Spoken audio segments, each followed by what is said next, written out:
of chapter 4. Then we are going to enter into the deeper understanding of Sannyasa Yoga, okay? The possibility, exploring our possibility. So I will not go through all the list. See, one of the things I want to mention very quickly, you understand that the slides that we are showing is very minimal because we are requesting everybody to be in the space of listening, because a lot of truth will be revealed when you listen. And that's how a lot of the sacred knowledge is transmitted, by listening to the Guru, to the sacred knowledge from the Guru. So in this session, the way how it's set up is also to allow you to activate the power of listening. So let's enter into the first part, which is invoking Sri Krishna and the Bhagavad Gita through the mantra. So I hand over to Sri Vedavyasa.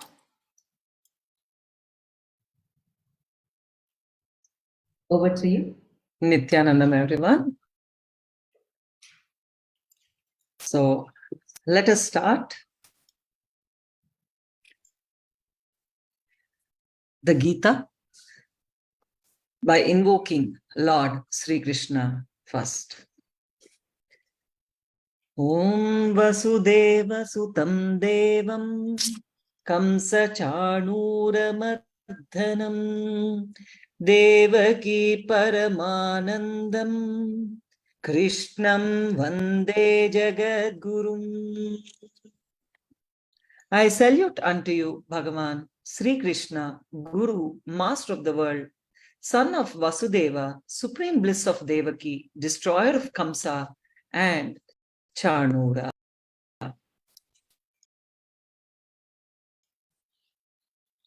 Next, we will invoke the sacred knowledge of Bhagavad Gita.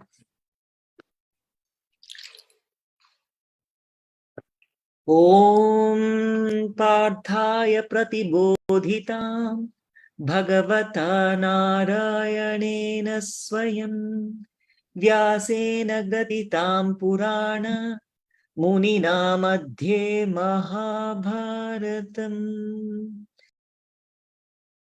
Advaitamrita Varshini Bhagavatim Ashtadasadhyayinim Amba Tvam Anusandadhami Bhagavad Gita Bhavadveshinim. Om, I meditate upon you, Bhagavad Gita, the affectionate Divine Mother, showering the nectar of Advaita, non-duality, and destroying rebirth, incorporated into the midst of Mahabharata of 18 chapters by sage Vyasa, the author of the Puranas, and imparted to Arjuna by Bhagavan Sriman Narayana himself.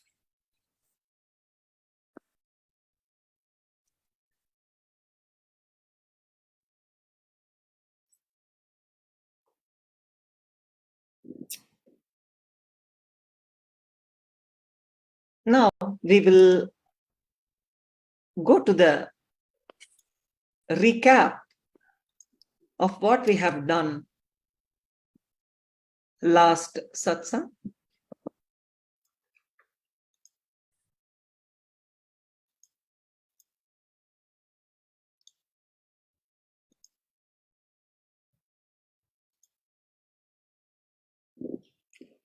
Please understand, last satsang we did Jnana Karma Sannyasa Yoga. So let me recap for everybody. What did Krishna say finally in the 4th chapter, which continues into the 5th chapter? Finally, Bhagavan says, with Shraddha, authenticity, you conquer your senses and direct your mind towards the truth. The state of fear can be born in you only when you are inauthentic. Only a man living authenticity is a liberated one, enriched with the ultimate knowledge. Shraddhavan labhate jnanam. Krishna says that there is also no happiness for those who always have self-doubts, who doubts the self, either in this world or the next. Please understand, self-doubt destroys you. And the one who has the self-doubt is never happy anywhere. First, understand what self-doubt is. When you convince others with your strong outer image, what you project to the others, and your inner image, what you feel as you, it starts questioning you. That is self-doubt, where root of unhappiness grows. When Arjuna finally gives up saying, I don't know, that is when Krishna reveals himself to Arjuna. So, seekers, Krishna says, and all these previous adhyayas, chapters, Bhagavan Sri Krishna talks with such clarity and authority that it would dissolve the doubts of anybody listening to him. Understand? Yet Arjuna has come back to the same point. It seems like Arjuna was playing a game so that the Gita could be delivered to the world. A person who was a great king could never have been so ignorant, isn't it? There is no other book that is so clear, so direct. And there is no other master like Krishna who is so straight in giving the truth and the experiential expression of that truth. So in this Adhyaya chapter, Sannyasa Yoga, Bhagavan Sri Krishna, the master of all possibilities, enriches us on how to break away from our bondages and become multidimensional to realize and express our peak possibilities. Sannyasa Yoga. What is this Sannyasa Yoga? As I told you, Bhagavan Sri Krishna talks about possibilities. Please understand, constantly turning many impossibilities into possibilities by playing that within human laws, rules, and regulations is the job of an incarnation. So, Bhagavan Krishna, who is the possibility of all incarnations, teaches us how to reach our true state. This is what the word samadhi means.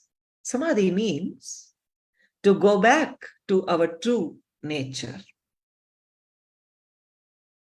Sri Krishna constantly turns what Arjuna thinks as impossible into possible by making his peak possibilities to express through Arjuna within the laws of human realm, within the Kurukshetra war field. Understand?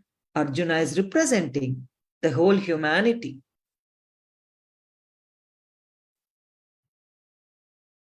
Krishna himself does not use a single weapon throughout the Mahabharata war, but becomes the cause for Arjuna to live and express his own peak possibilities.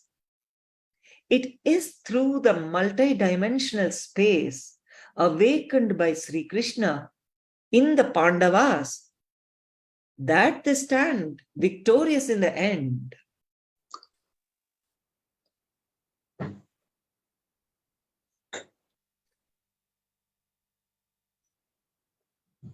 Understand? Throughout the Gita, Krishna talks about yoga. Each Adhyaya chapter refers to one type of yoga or another. Yoga is the same as samadhi. Yoga means uniting. It means uniting with our true nature. When we unite with our true self, we become multidimensional. We become the space of possibilities. We can be material and spiritual. There are no constraints, no limitations. We are free.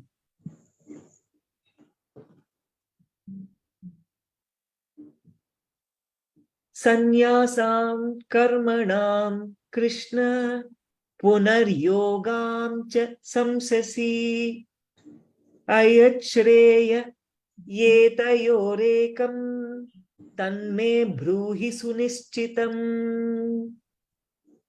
Means, understand, after all the explanation given by Krishna, Arjuna continues to ask, "Oh Krishna, first of all, you asked me to renounce the work, and then again you recommended work with devotion. Now, will you kindly tell me clearly which one of the two is more beneficial?" He's asking, you asked me to renounce work. Again, you recommended work with devotion. So which is more beneficial? Understand, we will never get an answer or solve a problem if we start thinking about which would be more beneficial. Here, Arjuna asks Krishna, which of the two, karma, action, or sannyasa, renunciation, is more beneficial? Keeping track of accounts is good in business, but not in life. The mind is in dilemma. Our mind will be alive as long as we are caught between any two extremes. The moment we come to any single conclusion, we will be liberated. Please listen. Life has no separate benefit. Life itself is a benefit.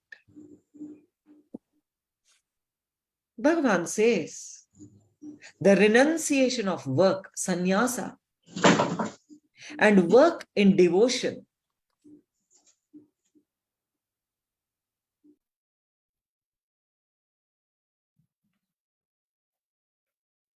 knowledge are both good for liberation. But of the two, work in devotional service is better than renunciation of work. This is very important, all of you. Renunciation of work, sannyasa, and work in devotion, karma yoga, are both good for liberation. But devotional service, work in devotional service is better than renunciation of work.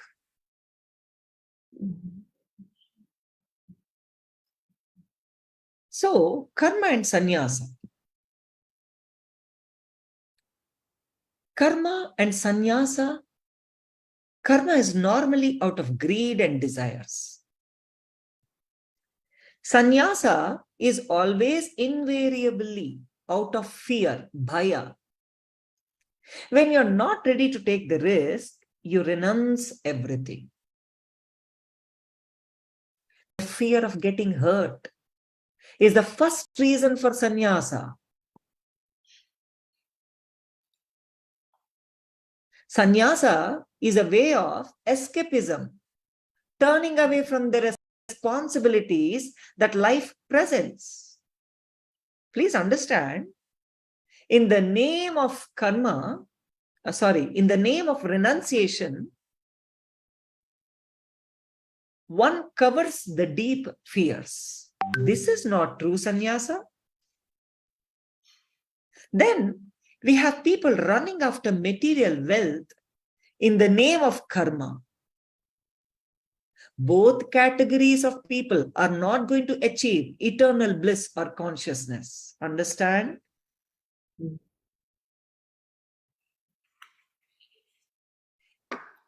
Covering the deep fears is not true sannyasa.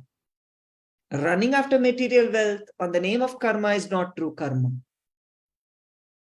Both categories of people are not going to achieve eternal bliss or consciousness. In the entire world, only 3 types of human beings exist. One is surrender to greed, one is surrender to fear, and one who is surrendered to the supreme intelligence that is divine consciousness. Here, Sri Krishna explains that we are caught between fear and greed. Either we constantly surrender ourselves to fear or to greed. Very rare individuals surrender to intelligence, to divine consciousness. I will give you one Atma Pramana of Adi Shankaracharya. Adi Shankaracharya is also said to be a greatest incarnation of Lord Shiva. He has written a lot of beautiful scriptures and chants, which even today, same chants, same Annapurnashtam, same that, same this, many people have written, but nothing like Adi Shankaracharya.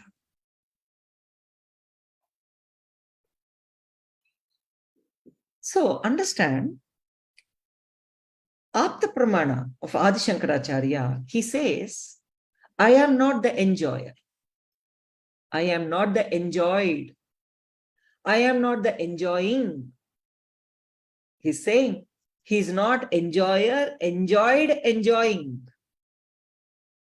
I am beyond all that. I am just the embodiment of Shiva.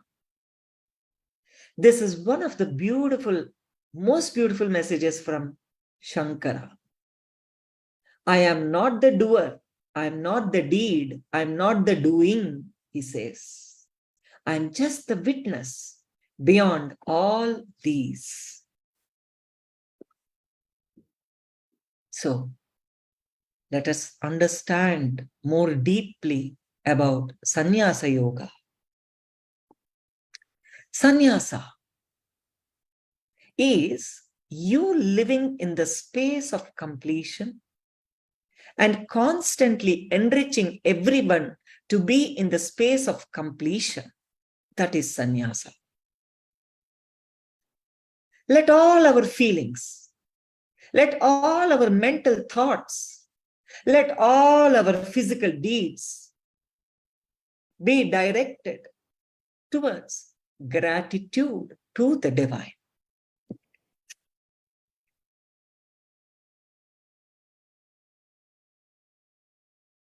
Please understand the devotion above action.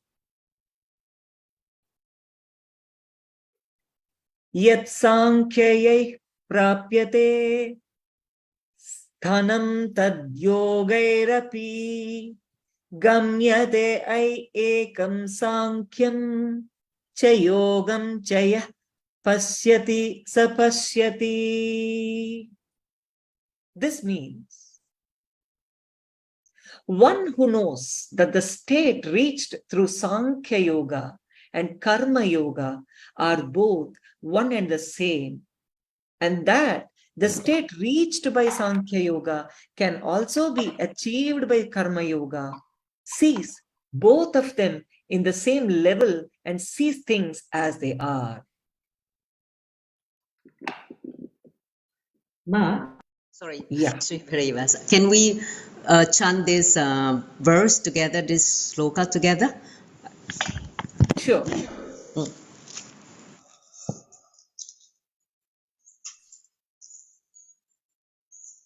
You go ahead, you start. And Yat Sankhya Prapyate 𝐿 Pratyaye Sthanam Tad Yogairapi Sthanam Tat Yogairapi Gamyate Ekam Sankhya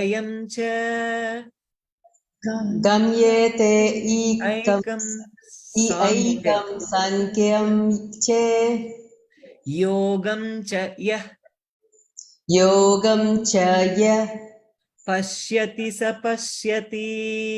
Pashyati Pashyati. So, one who knows that the state reached through Sankhya Yoga and Karma Yoga are both one and the same. See, a person who knows about the state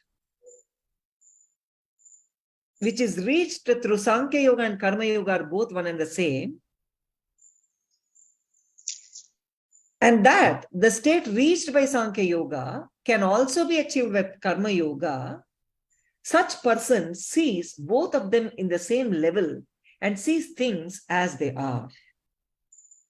So, just this small shift in your space can do wonders for you.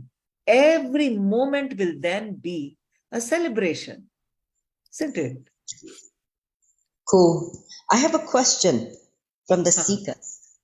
Yes. So, Sri Vedavyasa, the state you just mentioned, reached through Sankhya Yoga or Karma Yoga, are both one and the same. So then Sankhya Yoga can also be achieved by Karma Yoga. Can you elaborate more, explain more for the seekers so that they can understand the different paths reaching to the same state? Sure.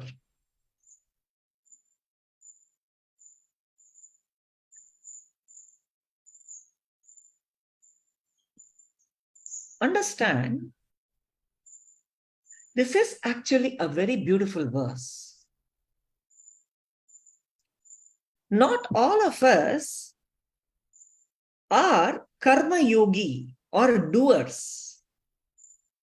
And not all of us are sannyasis or monks.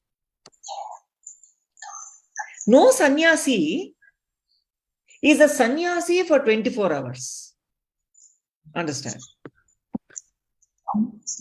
No sannyasi is a sannyasi for 24 hours. When he surrenders himself to the greed,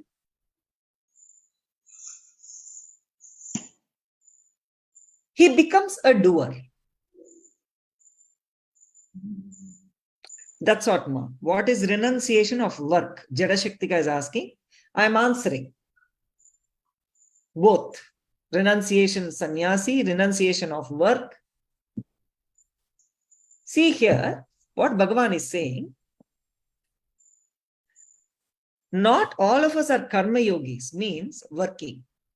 Not all of us are sannyasis who renounced. Yes.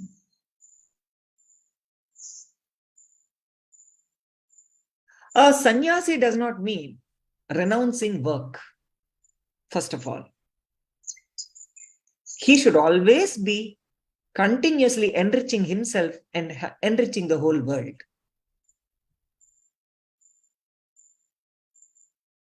So, when a sannyasi surrenders himself to the greed, he becomes a doer. No karma yogi is a doer for 24 hours. Understand? Because when a karma yogi surrenders to fear, he becomes a sannyasi. I'm not talking about true sannyas and true karma yoga.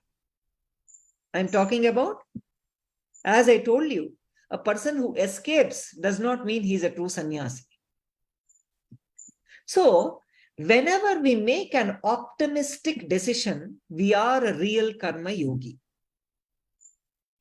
Whenever we make a pessimistic decision, we are sannyasi. It is we who play the both roles. Here, both these can lead to the same goal if the inner space is pure and complete. So understand, whether it is karma yogi or sannyasi, the space should be pure and complete. Doing work with greed is not an answer. That doesn't mean he's karma yogi. Escaping with fear is also not sannyasa. So, anything created out of greed will create more greed. Anything created out of fear will create more fear. Anything created out of incompletion will create more incompletion. So please understand, whenever we move our body while feeling a particular emotion, that emotion gets settled inside our system. That emotion will become part of us and get created again and again in our system. So drop greed and fear. Live with power and joy. See, understand, we are going through an emotion, whether anger or lust or something else. When we are going through a certain emotion, if we are moving our body while feeling it, that specific emotion gets settled inside our system.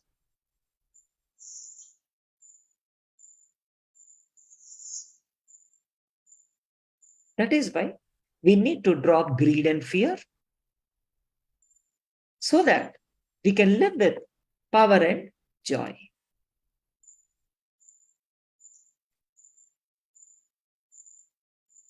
See, we need to control the mind. Control means I am not talking about suppression. No. He who acts without attachment, giving up and surrendering to the eternal consciousness, he is never affected by sin.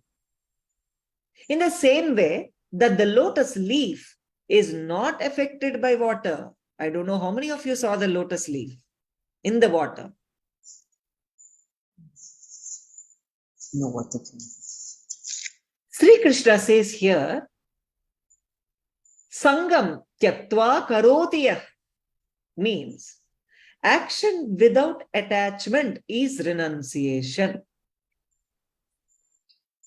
Ma, Jadashaktika, renouncing the work, that shouldn't be, means escaping from work and responsibilities. Here, Bhagavan is saying, action without attachment is renunciation. It is only this renunciation that leads to liberation. Whether you are in samsara, grihastha or a sannyasa, when renounce without attachment, when you perform an action, it will lead to liberation. That because it is true renunciation. If you see the lotus flower, it grows in a dirty pond. Its stalk is completely inside the dirty water. The flower is so beautifully above the water, and the dirt around it is hardly noticed. Similarly, when you are neck deep in the activities of the world and yet unaffected by what goes on, when your core is undisturbed, understand that you have reached the goal of renunciation.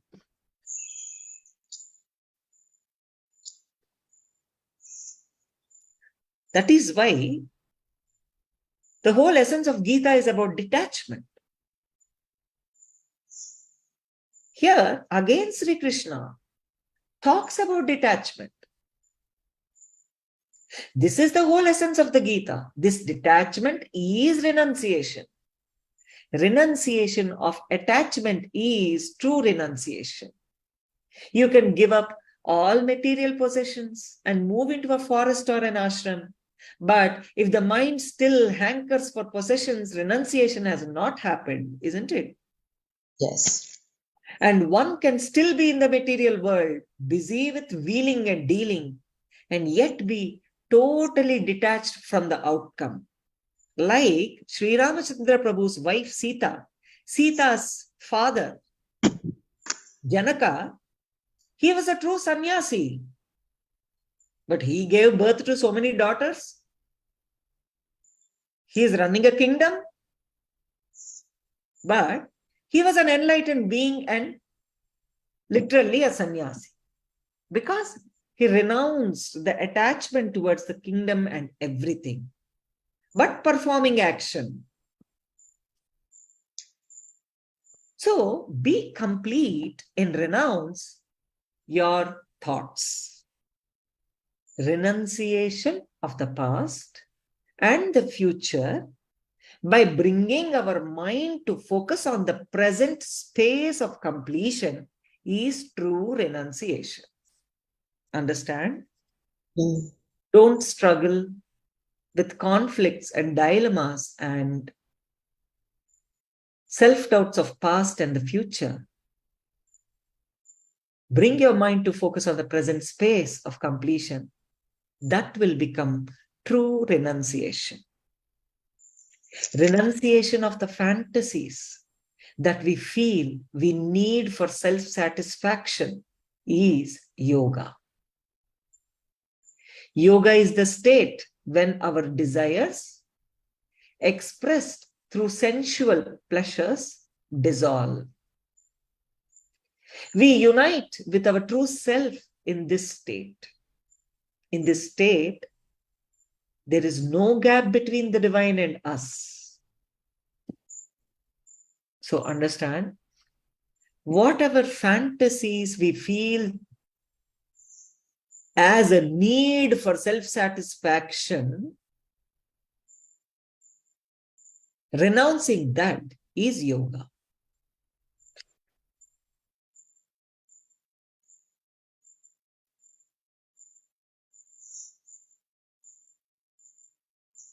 Every atom is divine. Existence continuously showers bliss upon each of us. Only we are not open to receive it. Existence sees everyone as equal. It does not discriminate.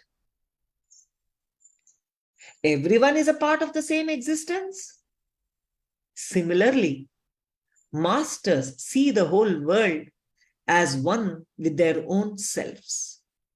That is why only they can show compassion to anyone and everyone.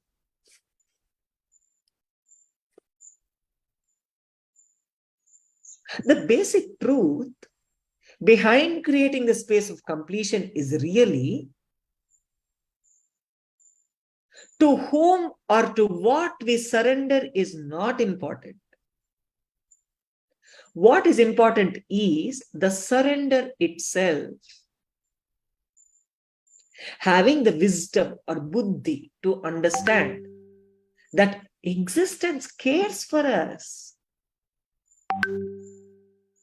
Existence really cares for us. And surrendering to existence is the ultimate intelligence. Realizing that existence is not just a brute force or power, it is intelligent energy, is the key to a life of bliss.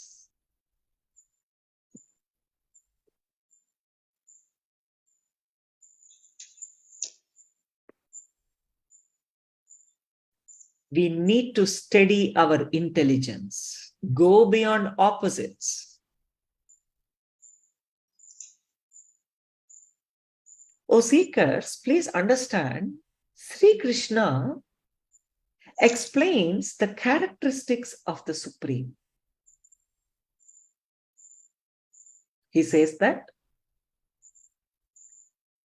a person who is of steady intelligence, sthira buddhir asammudho, means One who does not get caught in the play of opposing emotions is truly not deluded, and he's established in the truth.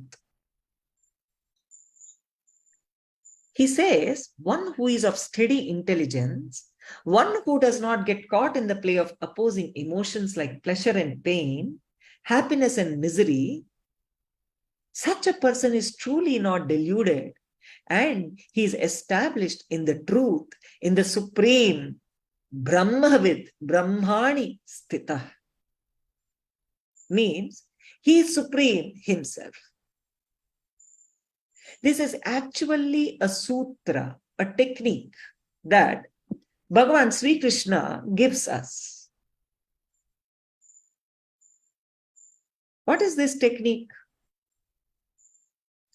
If we put our attention neither on pleasure nor on pain, but between the two, we actually go beyond both. Instead of trying to hold on to pleasure or running away from pain, just be with it. Just witness it. Using this technique, we can transcend this nature of the mind. So it's very clear.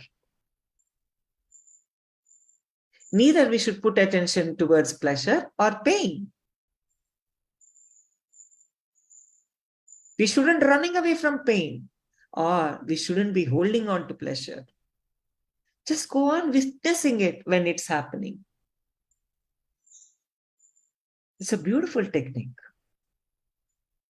He says, nature of the mind itself will transcend with this technique.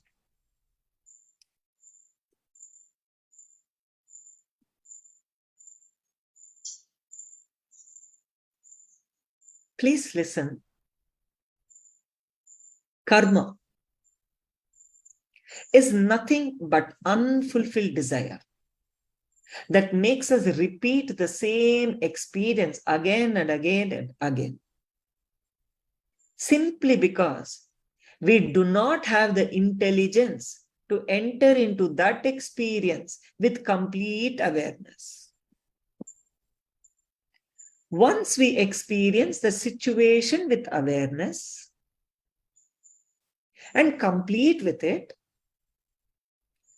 we will not be the doer, the deed, or the doing. We will transcend all three. We will transcend karma itself, and we will become supreme. We will be supreme. Understand? Here, awareness is key. Everything which is happening inside us, just witness, be aware. Throughout, whether you're speaking to somebody, whether you're yelling at somebody, whether you feel a kind of compassion towards somebody, whether you feel a kind of jealousy towards somebody, or when you're comparing yourself to others, every moment of that when you're going through, just witness from inside.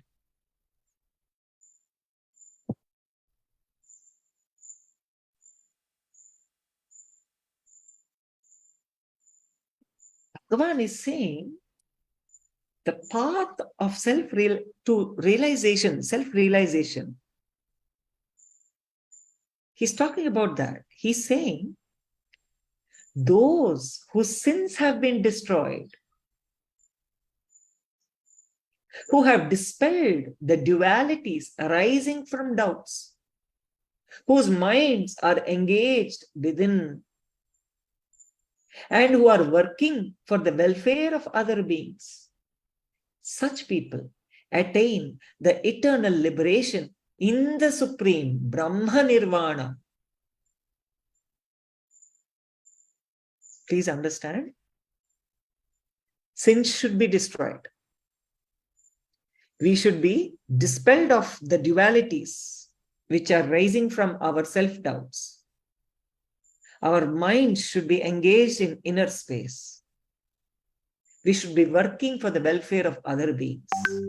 Only then we will attain the eternal liberation in the Supreme. The self-realized person is complete, powerful, active, and happy because he is completely in the present moment, living in real reality. Whoa, okay. He is not living in perception. He is not living what he sees as facts. He is not living with his understanding. He is really living in the reality, in the present moment. Great. So here's another question from the seekers, Sri Vedavyasa. So we have been speaking about karma, yoga, sannyasa, so on. So what's the purpose of this body-mind? And just to get self-realized, what exactly is this purpose that we are here with the body-mind? Yes. Please enrich us, enlighten us. Yes. True. We have been speaking about karma, yoga, and sannyasa. So we need to know the purpose of this body and mind. See, understand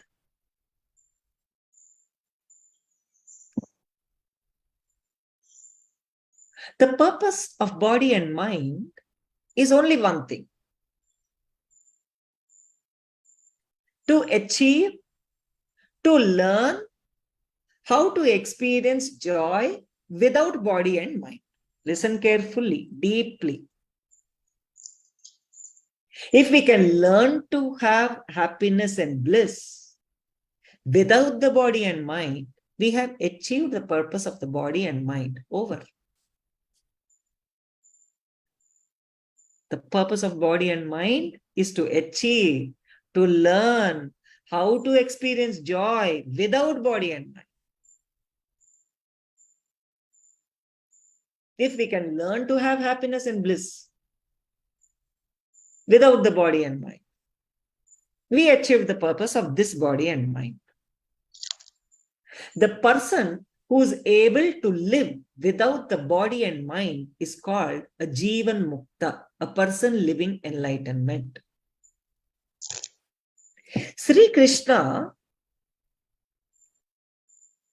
see, I'll elaborate even more.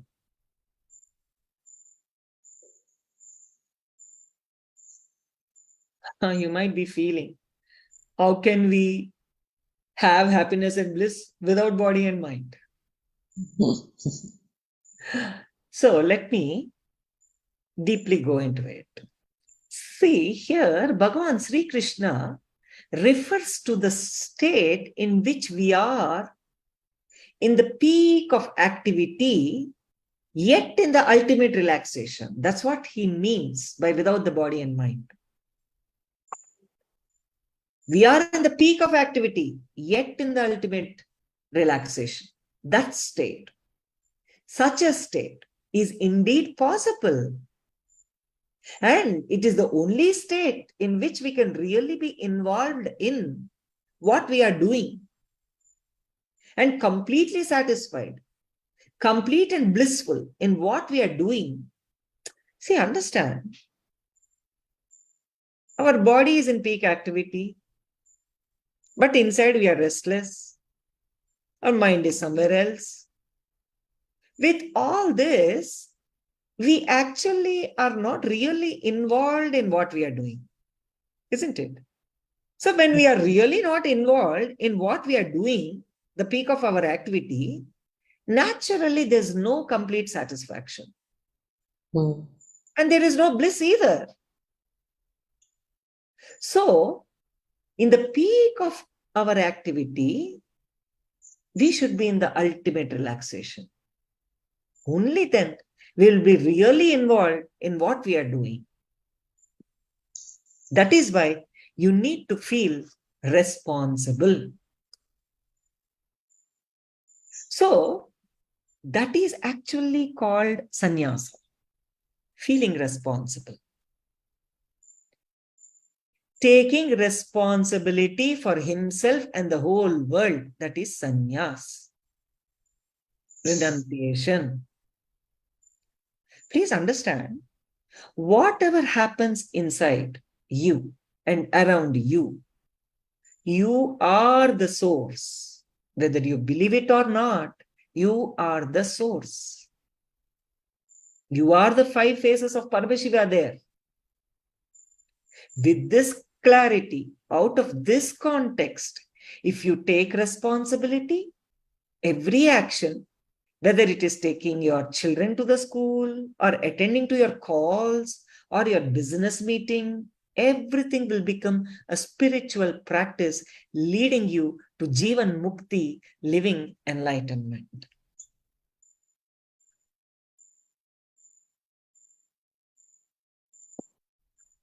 That is what real responsibility and sannyasa means. Sannyasa is not adorning an orange cloth. Taking responsibility for ourselves and the whole world, all the others who are living around us.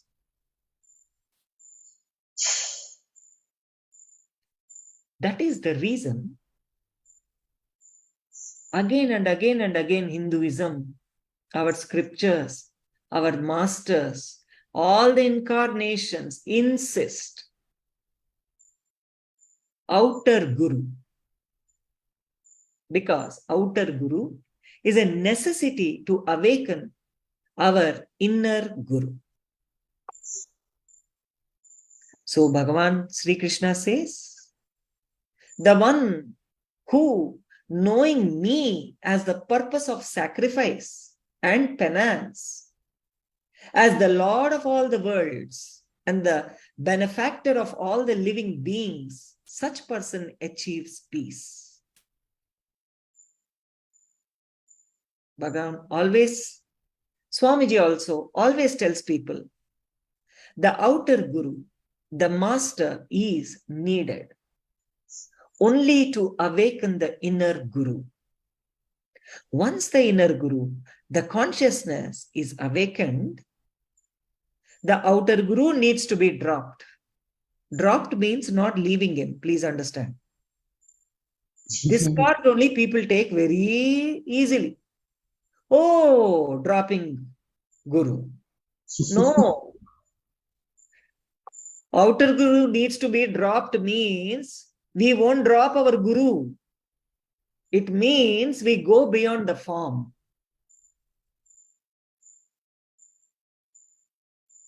So just like after burning the dead body, the very stick that is used to stoke the wood is dropped into the same fire, so also the outer guru will actually merge with you. It will be dropped. Understand?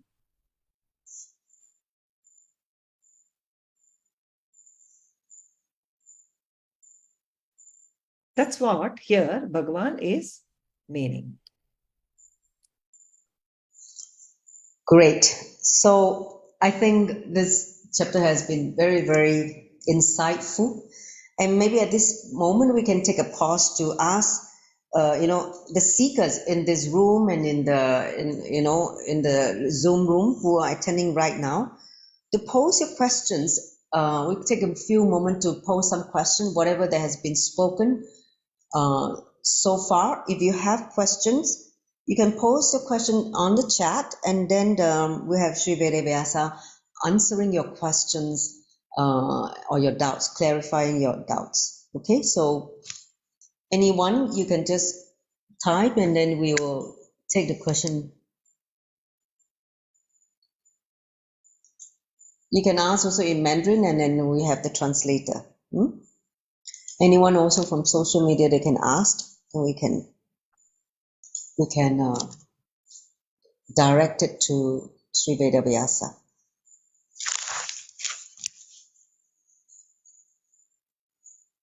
So,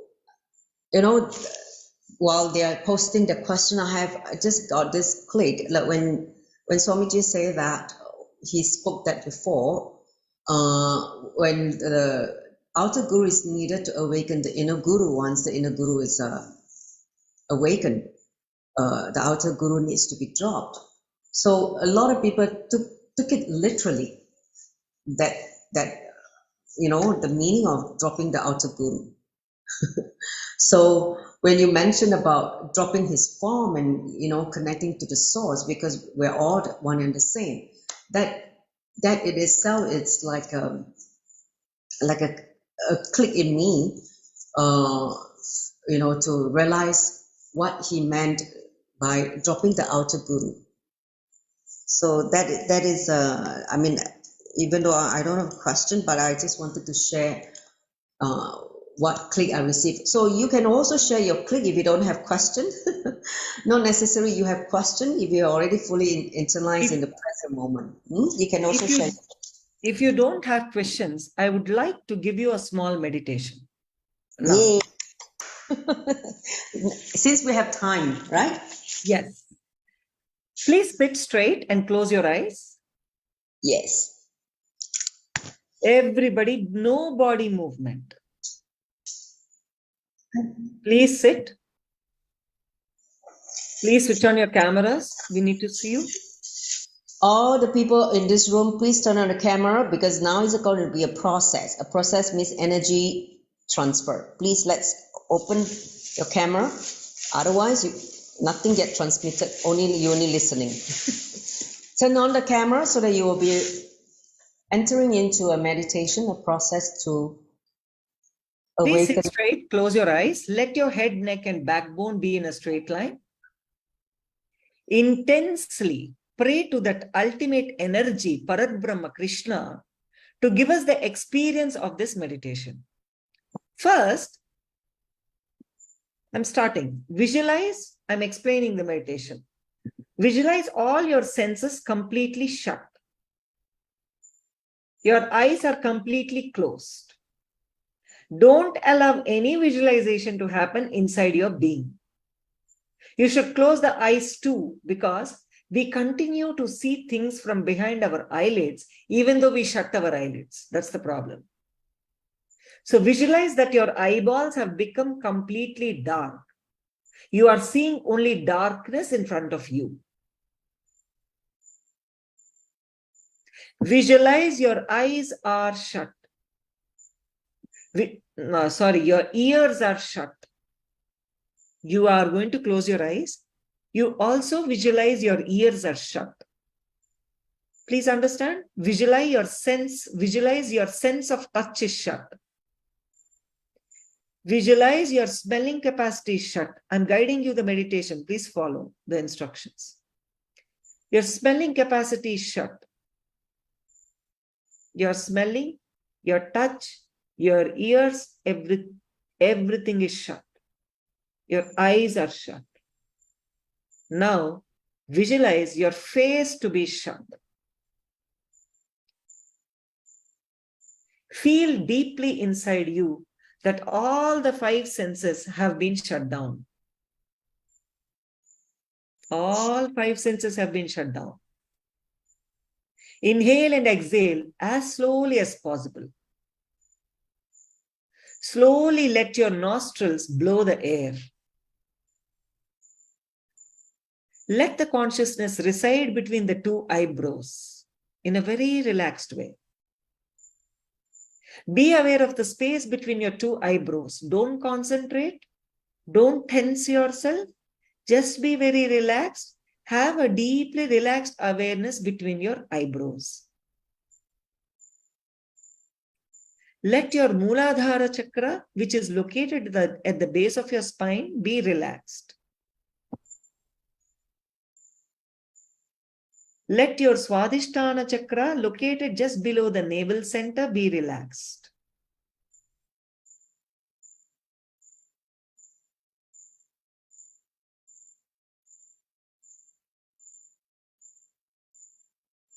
Let your Mooladhara chakra be relaxed.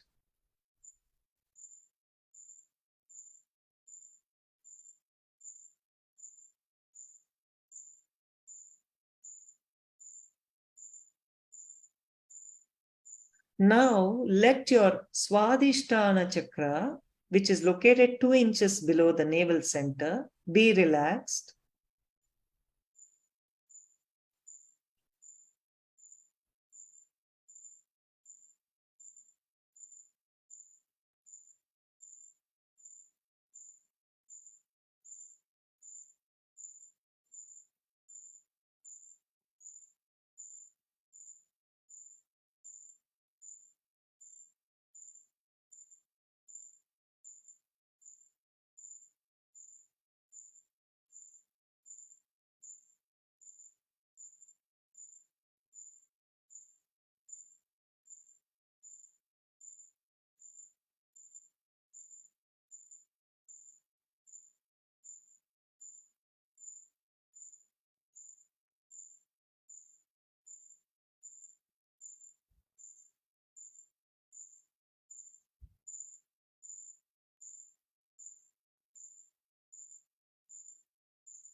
Now let your whole consciousness come up to the Ajna chakra, which is between the eyebrows.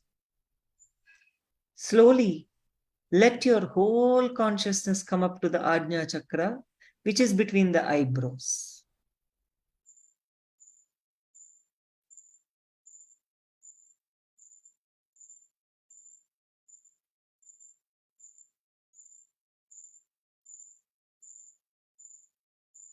Now, concentrate on the space between the eyebrows for 4-5 minutes.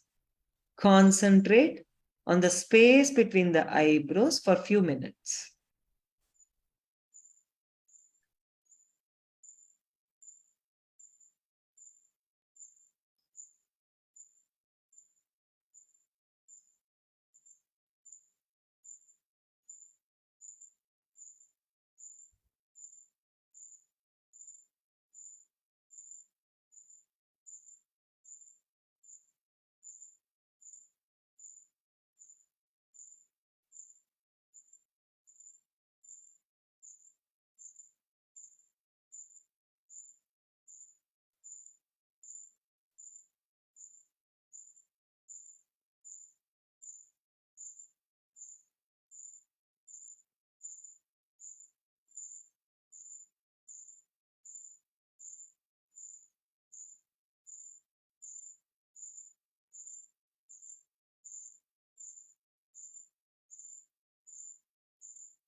Don't forcibly breathe in or breathe out. Let it happen on its own.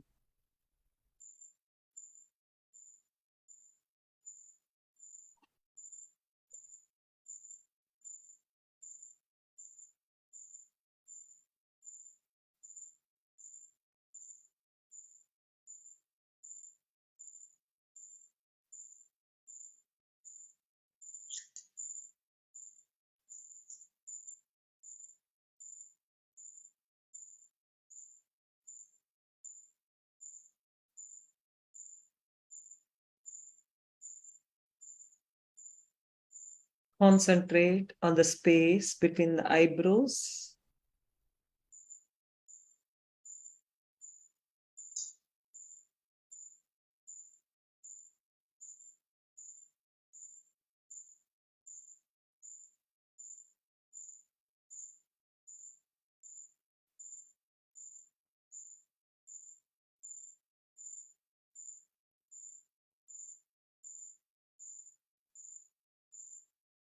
Now, visualize cool, soothing light in the Ajna chakra, space between the eyebrows. Visualize cool, soothing light between your eyebrows. Relax into that chakra. Forget all other parts of your body. Forget about the body, mind, and the world. Remember only the Ajna Chakra, the space between the two eyebrows.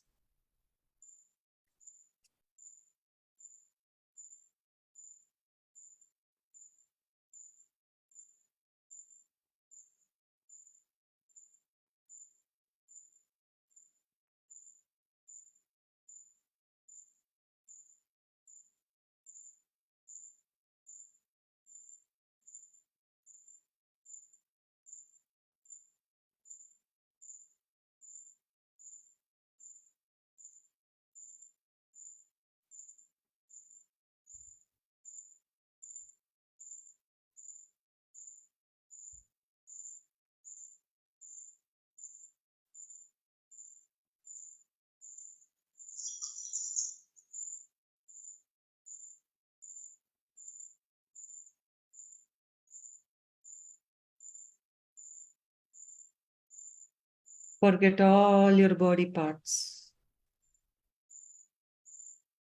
Remember only the Ajna Chakra.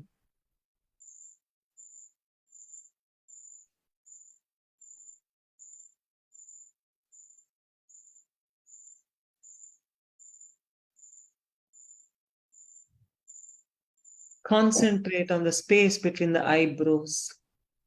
Shut all your senses.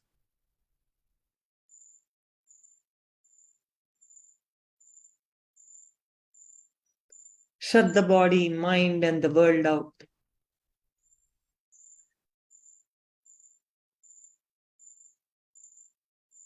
No body movements.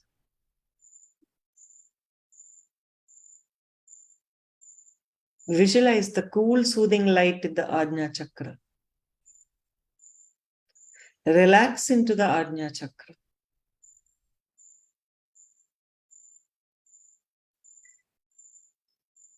Go deeply into the Ajna Chakra.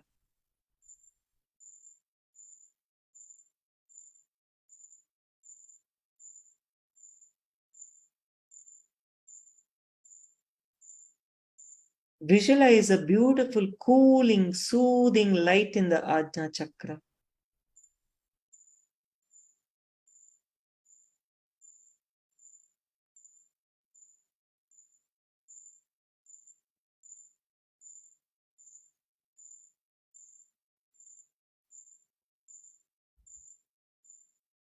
Blissful light in the Ajna Chakra.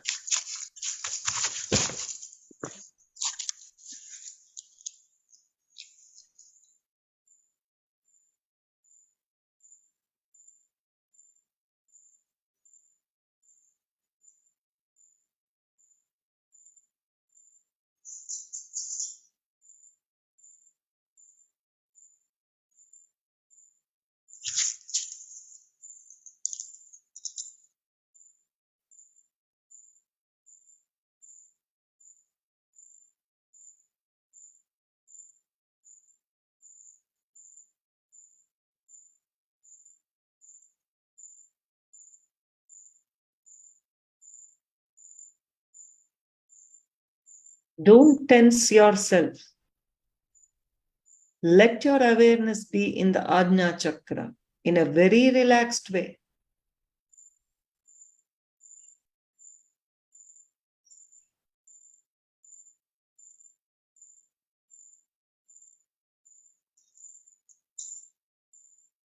Let your consciousness rest in the space between the two eyebrows.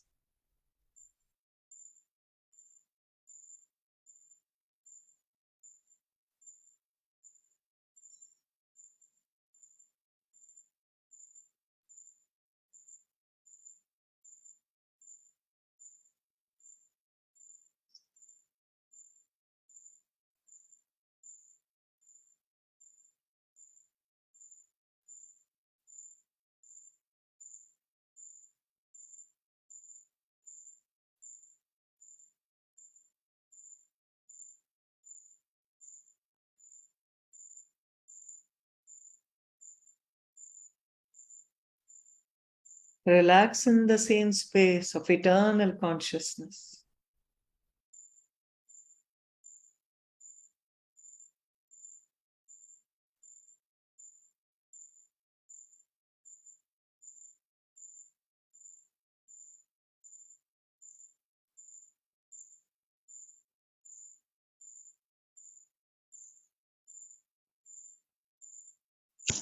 Let you be beyond the body and mind.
Let our intelligence be awakened.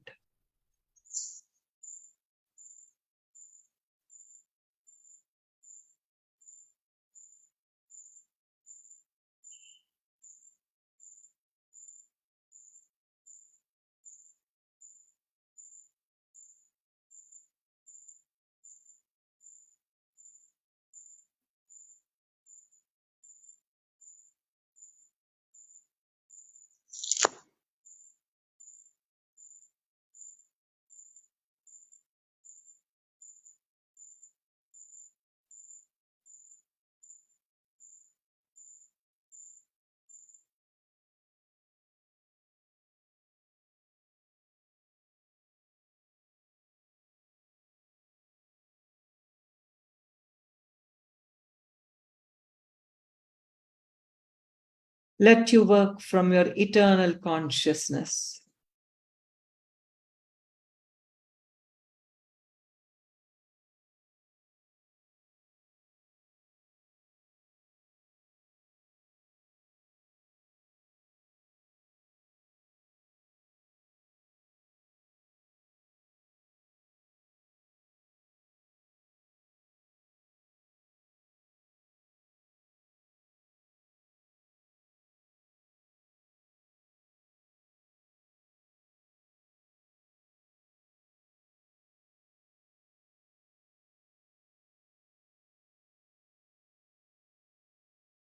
Let you have the pleasant awareness of the Ajna Chakra.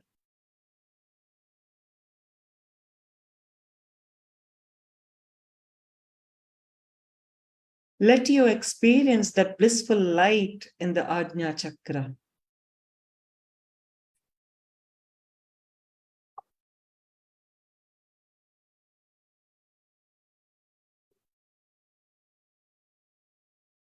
Let you all have the grace of the divine consciousness.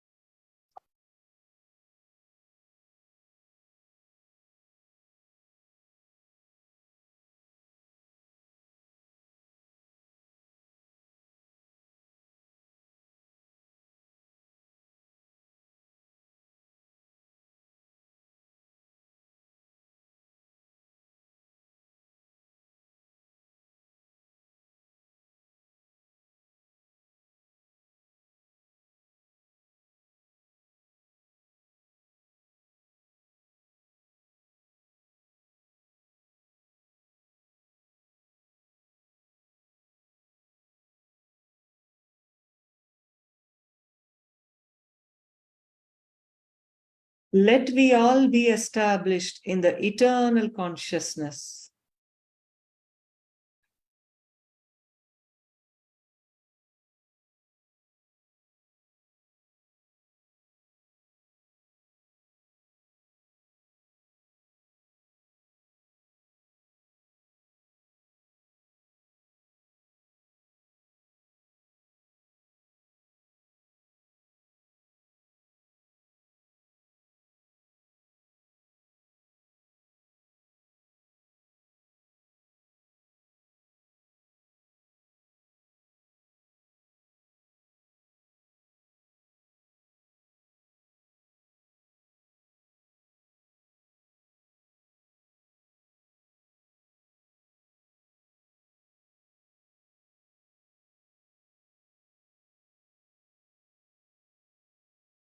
Let you all be in, with, and radiate eternal bliss, Nithyananda.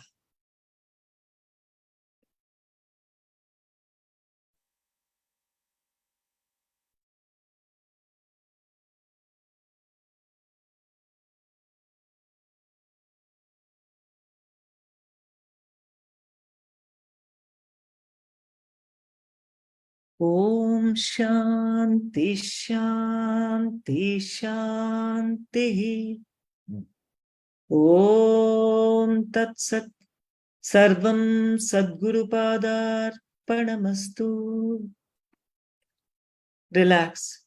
Slowly, very slowly, you can open your eyes.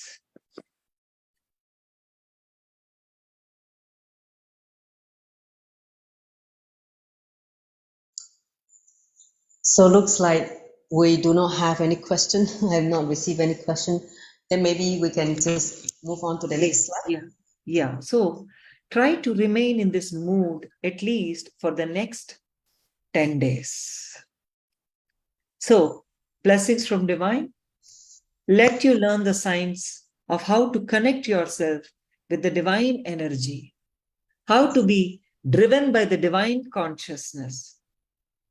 Let we all live all our possibilities.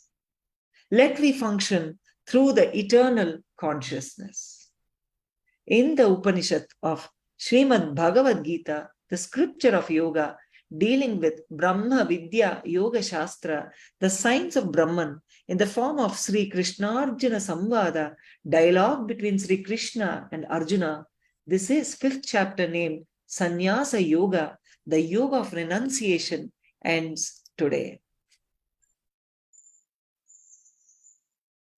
Thank you so much. So now I think we want to share some happening. Yes, as you know that Navaratri is coming. There are a lot of Navaratri sevas offered by Kailasa. Maybe Ma, you want to elaborate a little bit more? Yeah.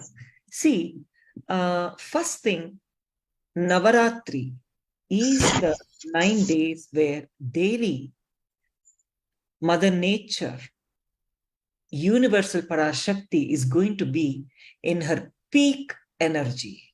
So anything positive we do or ask, it's immediately going to manifest.